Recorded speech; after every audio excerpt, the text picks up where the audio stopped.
এই যে আমাদের বাড়ি ডাক্তার এসেছে, ডাক্তার মলম লাগাচ্ছে মামার। মামার কাটা যায়।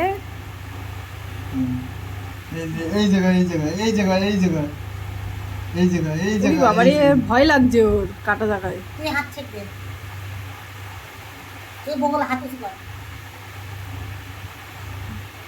আর কতটা মলম লাগাবি? এবার রেখে দে, আর লাগাতে হবে না। আবার মামা স্নান করে আসুক তারপরে।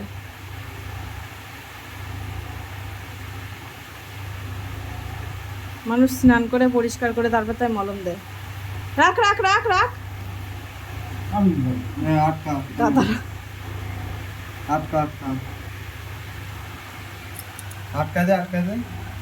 আর দিতে হবে না মলম। এখানে এখানে এখানে কি আমার ওই জায়গায় ভয় পাচ্ছে আঙুল দিতে। যেমন যেমন ওই ওর হাত কাঁপছে, ওর ভয় লাগছে, ওর হাত শক্ত হচ্ছে, নরম হচ্ছে না। হাত ছেড়ে দে না তুই। ওর ভয় লাগছে ওই জায়গায়।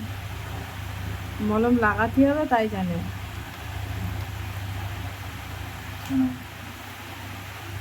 লাগাও টাইট করো। হ্যাঁ ওইদিকে এদিকে, হ্যাঁ এদিকে এদিকে এদিকে এদিকে এদিকে এদিকে